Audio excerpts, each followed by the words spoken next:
खंड 4 भाषा कौशल विकास, पाठ 23 मौखिक अभिव्यक्ति, ओरल एक्सप्रेशन। भाषा सीखते समय भाषा को कौशलों के रूप में सीखा जाता है। अतः भाषा अधिगम, लैंग्वेज लर्निंग का अर्थ है भाषा के कौशलों का अधिगम। हर भाषा के 4 कौशल होते हैं। 1 सुनना, लिसनिंग, 2 बोलना, स्पीकिंग, 3 पढ़ना, रीडिंग, 4 लिखना, राइटिंग। इन चारों कौशलों में सुनना तथा बोलना कौशलों का संबंध भाषा के मौखिक बोलचाल के रूप से होता है तथा पढ़ना और लिखना कौशलों का संबंध लिखित भाषा से।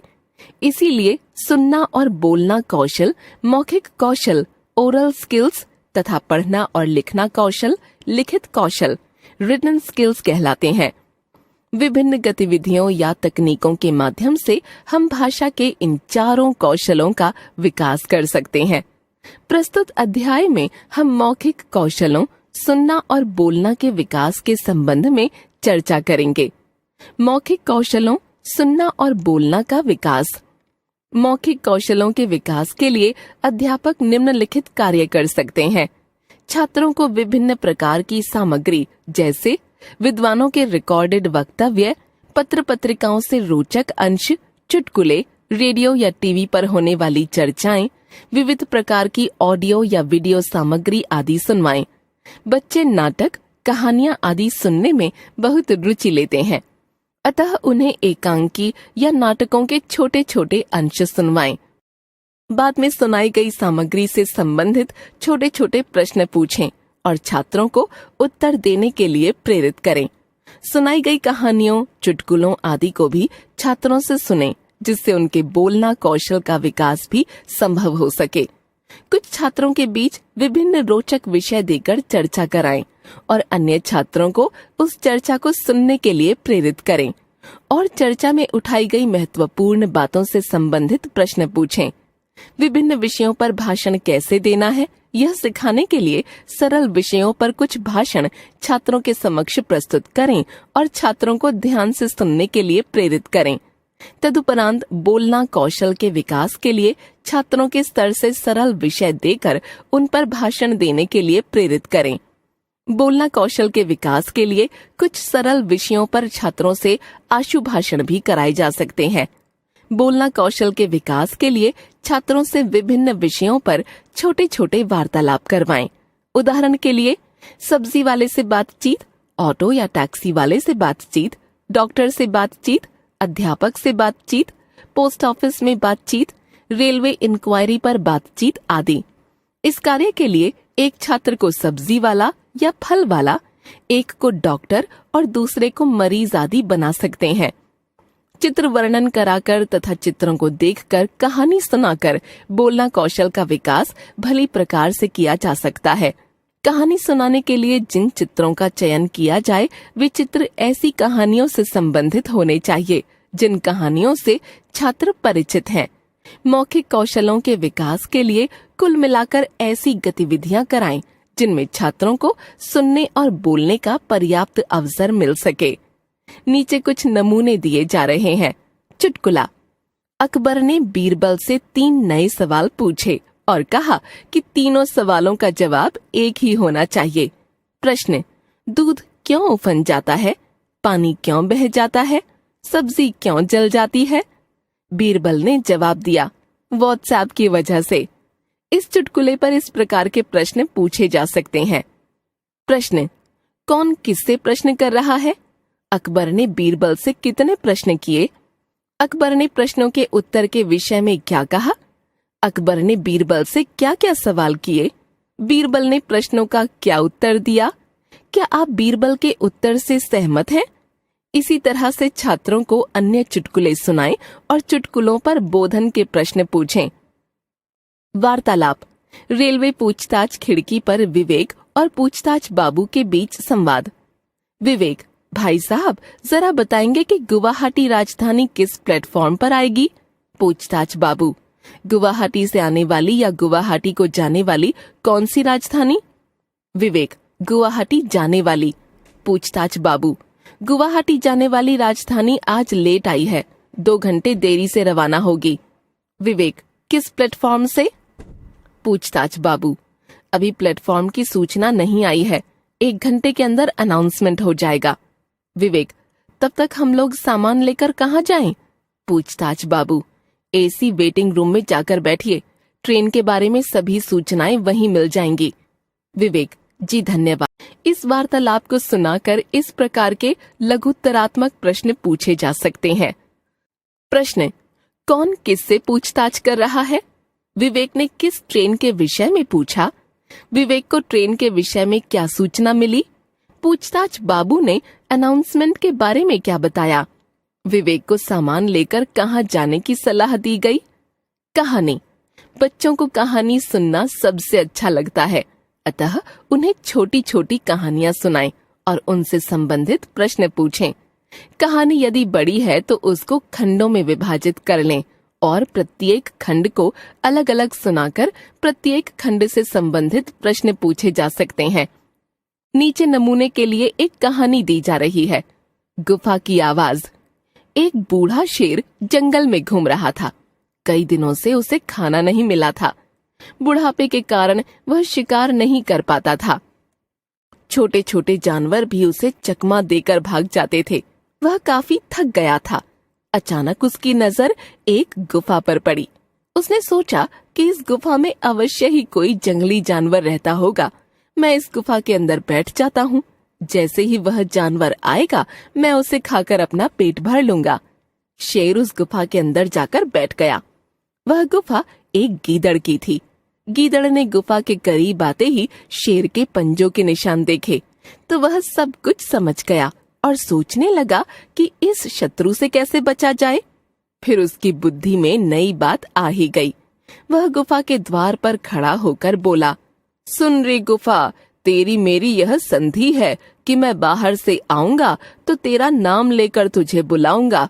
जिस दिन तुम मेरी बात का उत्तर नहीं दोगी मैं तुझे छोड़कर किसी दूसरी गुफा में रहने चला जाऊंगा। जवाब न मिलता देख गीदड़ बार बार अपनी बात दोहराने लगा। अंदर बैठे शेर ने गीदड़ की जब यह बात सुनी तो वह यह समझ बैठा कि गुफा गीदड़ के आने पर जरूर बोलती होगी। अतः वह अपनी आवाज को भरसक मधुर बनाकर बोला, अरे आओ आओ गीदड़ भाई, स्वागत है। अरे शेर मामा तुम हो? बुढ़ापे में तुम्हारी बुद्धि इतना भी नहीं सोच पा रही कि गुफाएं कभी नहीं बोलती। कहकर वह तेजी से पलटकर भागा। शेर उसे पकड़ने के लिए गुफा से बाहर अवश्य आया, किंतु तब तक वह गीदड़ 9-2-11 हो चुका था। इस कहानी पर छात्रों से इस प्रकार के प्रश्न पूछे जा सकते हैं।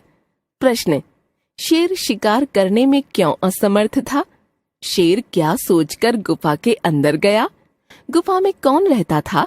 गीदड़ ने गुफा में शत्रु के होने का अनुमान कैसे लगाया?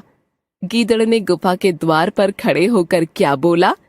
गीदड़ की बात सुनकर शेर ने क्या सोचा? शेर ने गीदड़ को क्या उत्तर दिया? शेर की मूर्खता के विषय में कैसे पता चलता है? भाषण संक्षिप्त अंश। जिम्मेदारी। अगर आप अपने जीवन में उन्नति करना चाहते हैं, ऊंचाइयों को छूना चाहते हैं, तो उन्नति का द्वार खोलने की एक ही चाबी है और उसका नाम है जिम्मेदारी। जो अपनी जिम्मेदारी को बखूबी समझता है और तदनुसार काम करता है, उन्नति के मार्ग पर चलने लगता है। जिम्मेदारी का निर्वाह करने वाला व्यक्ति अपने काम को ईमानदारी और लगन के साथ पूरा करता है। इससे उसके व्यक्तित्व का विकास होता है और वह सुखी जीवन व्यतीत करता है। जो व्यक्ति अपनी जिम्मेदारियां समझता है वह अपनी कमजोरियों को भी पहचानने लगता है और अपनी गलतियों को निरंतर सुधारता रहता है। ऐसा व्यक्ति दूसरों के लिए भी अनुकरणीय बन जाता है। दुनिया उसको नमन करती है।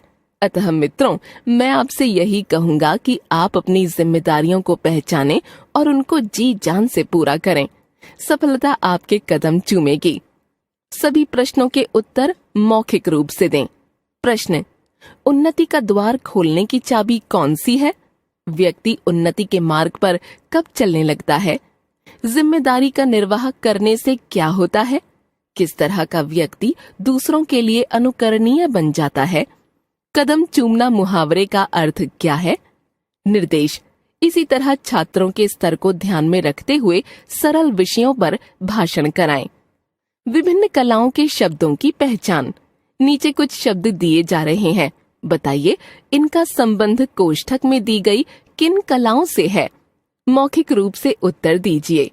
हस्तकला, वास्तुकला, नृत्य कला, चित्रकला। गलियारा, कुंदन कार्य, वाद्य यंत्र, रंगोली, मेहराब, गरबा, अल्पना, चुनरी, रेलिंग, लहरिया, ओडिसी, तूलिका, गुंबज, नक्काशी, तान, आकृति। कविता वाचन। सुबह। सूरज की किरणें आती हैं, सारी कलियां खिल जाती हैं, अंधकार सब खो जाता है, सब जग सुंदर हो जाता है। चिड़ियां गाती है मिलजुल कर, बहते हैं उनके मीठे स्वर। ठंडी ठंडी हवा सुहानी, चलती है जैसे मस्तानी। यह प्रातः की सुख बेला है, धरती का सुख अलबेला है। नई ताजगी नई कहानी, नया जोश पाते हैं प्राणी। खो देते हैं आलस सारा, और काम लगता है प्यारा। सुबह भली लगती है उनको, मेहनत प्यारी लगती है जिनको। मेहनत सबसे अच्छा गुण है, आलस बहुत बड़ा दुर्गुण है। अगर सुबह भी अलसा जाए, तो क्या जग सुंदर हो पाए। वाचन, बोलना कौशल, स्पीकिंग स्किल्स का विकास। छात्रों के उच्चारण कौशल को ठीक प्रकार से विकसित करने के लिए निम्नलिखित बातों का ध्यान रखना चाहिए। छात्रों का उच्चारण स्पष्ट हो। स्पष्ट उच्चारण के अंतर्गत ध्वनियों, शब्दों, वाक्यों सभी का उच्चारण आ जाता है। उच्चारण करते समय छात्र बोलने की सामान्य गति, लय, उतार चढ़ाव, अनुतान, बलाघात आदि का उचित प्रयोग करें, इस बात का भी ध्यान रखना चाहिए।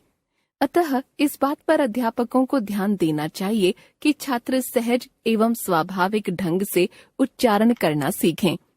उच्चारण में होने वाले उतार चढ़ाव, भाव भंगिमाओं का प्रदर्शन आदि सिखाने के लिए वार्तालाप एवं कहानियां सबसे सशक्त साधन है। वार्तालाप उच्चारण। जो वार्तालाप श्रवण कौशल के लिए प्रयोग में लाए गए थे, छात्रों को पात्र बनाकर उन सभी के उच्चारण का अभ्यास कराएं। वार्तालापों के अभ्यास से विभिन्न संदर्भों में कैसे बातचीत की जाती है, यह छात्र समझ सकेंगे। उदाहरण के लिए सब्जी वाले या फल वाले और ग्राहक के मध्य वार्तालाप के माध्यम से छात्र हिंदी की खरीदारी की शब्दावली और संरचनाओं से परिचित हो सकते हैं। जैसे उदाहरण, प्रकाश अस्वस्थ हो गया है, उसके पिता उसे डॉक्टर के पास ले जाते हैं। डॉक्टर के कक्ष में प्रकाश तथा डॉक्टर के मध्य संवाद। प्रकाश, नमस्कार डॉक्टर साहब। डॉक्टर, नमस्कार, आओ बैठो, बताओ क्या तकलीफ है। प्रकाश, डॉक्टर साहब कल से मेरा पेट खराब हो गया है, पेट में मरोड़ का दर्द भी हो रहा है। सामने वाले बेड पर लेट जाओ, चेक करता हूँ। चेक करने के बाद, क्या खाया था? अपने दोस्त के जन्मदिन की पार्टी में गया था, उसी के बाद पेट में दर्द शुरू हुआ था। चिंता की कोई बात नहीं, फूड पॉइजनिंग हुआ है, दवाई खाओ, 3-4 दिन में ठीक हो जाओगे। एक पर्चे पर दवाइयाँ लिख कर देता है। डॉक्टर साहब कोई परहेज? हल्का खाना खाओ, दलिया, खिचड़ी आदि, मिर्च मसाले बंद कर दो। ठीक है डॉक्टर साहब, आपकी फीस बाहर काउंटर पर दे देना। ओके, नमस्कार। अध्यापक अलग अलग संदर्भों से जुड़े इसी तरह के वार्तालाप तैयार कर सकते हैं और छात्रों को अभ्यास करा सकते हैं। कुछ संदर्भ नीचे दिए जा रहे हैं। सब्जी वाले से बातचीत, 2 मित्रों के बीच महंगाई पर बातचीत, टैक्सी वाले से बातचीत, ढाबे के खाने पर 2 मित्रों के बीच बातचीत, वाद विवाद प्रतियोगिता के विषयों को लेकर 2 मित्रों के बीच बातचीत, मंदिर में पूजा कराने के लिए पुजारी से बातचीत, टीवी खराब होने पर मैकेनिक से बातचीत, जन्मदिन पर मित्र को बुलाने हेतु फोन पर बातचीत। सभी वार्तालापों का प्रयोग श्रवण तथा उच्चारण दोनों कौशलों के विकास के लिए करें। कहानी सुनाना। पहले भी कहा जा चुका है कि जो कहानियां श्रवण कौशल के विकास के लिए छात्रों को सुनाई गई हैं, उन्हीं को छात्रों से सुनें। छात्रों को निर्देश दें कि वे उन कहानियों को याद करके कक्षा में अपने शब्दों में सुनाएं। कहानी सुनाने के माध्यम से छात्र भूतकाल के वाक्यों की संरचना का अभ्यास करने में सक्षम हो पाते हैं। चित्र देखकर कहानी सुनाना। चित्रों को देखकर कहानी सुनाना भी एक विशेषता है। यह विशेषता छोटे बच्चों में सबसे अधिक पाई जाती है। बच्चे चित्रों को देखकर अपनी कल्पना की उड़ान से उन चित्रों से अपने मन में तरह तरह की कहानियों की कल्पना करते रहते हैं। जहाँ तक हो सके चित्रकथा वर्णन के लिए छात्रों को ऐसी चित्रकथाएं दी जानी चाहिए जिनसे वे परिचित हों। रामायण, महाभारत की कथाओं को व्यक्त करने वाले चित्र इसके लिए बहुत उपयोगी हैं। कक्षा में चित्रकथा वर्णन का अभ्यास कराने के लिए चित्रों के नीचे संक्षेप में संकेत अवश्य देने चाहिए, जिससे शिक्षार्थी उस चित्र से संबंधित कथा को अपने मन में रूपायित कर सकें। नीचे दिए गए चित्र के आधार पर कहानी सुनाएं। यदि चित्रों के आधार पर कहानी सुनाने में कठिनाई हो तो नीचे दी गई कहानियों से मदद ली जा सकती है। शेर को सवा शेर। एक जंगल में बहुत सारे जानवर रहते थे। जानवरों की आपस में दोस्ती भी थी। वहाँ एक कुत्ता और एक मुर्गा भी रहते थे। कुत्ते और मुर्गे की आपस में दोस्ती हो गई। दोनों एक साथ घूमा फिरा करते थे। एक बार दोनों घूमते घूमते काफी दूर घने जंगल में चले गए। वहाँ रात हो गई। रात बिताने के लिए मुर्गा एक पेड़ की शाखा पर चढ़ गया और कुत्ता उसी पेड़ के नीचे सो गया। जब सुबह होने को आई तो मुर्गे ने अपने स्वभाव के मुताबिक जोर जोर से बांग देनी शुरू कर दी। मुर्गे की आवाज सुनकर एक सियार मन ही मन सोचने लगा, आज कोई उपाय करके इस मुर्गे को मार कर खा जाऊंगा। ऐसा निश्चय करके धूर्त सियार पेड़ के पास जाकर मुर्गे को संबोधित करते हुए बोला, भाई तुम कितने भोले हो, सबका कितना उपकार करते हो। मैं तुम्हारी आवाज सुनकर अति प्रसन्न होकर आया हूँ। पेड़ की शाखा से नीचे उतर आओ, हम दोनों मिलकर थोड़ा आमोद प्रमोद करेंगे। मुर्गा उसकी चालाकी समझ गया। मुर्गे ने उसकी धूर्तता का फल देने के लिए कहा, भाई सियार तुम पेड़ के नीचे आकर थोड़ी देर प्रतीक्षा करो, मैं उतरकर नीचे आता हूँ। यह सुनकर सियार अति प्रसन्न हुआ और आनंद पूर्वक उस पेड़ के नीचे आया। तभी कुत्ते ने उस पर आक्रमण कर दिया। कुत्ते ने अपने नखों दांतों से प्रहार करके उसे मार डाला। इस तरह कुत्ते ने मुर्गे की जान बचा ली। इसलिए कहते हैं कि जो दूसरे के लिए गड्ढा खोदता है स्वयं ही गड्ढे में गिर जाता है। मौखिक अभिव्यक्ति के विकास के लिए वार्तालाप और कहानियों के अलावा छात्रों के स्तर के अनुरूप कविता वाचन, वाद विवाद, भाषण, परिचय देना और लेना जैसी विधाओं को भी अपनाया जा सकता है।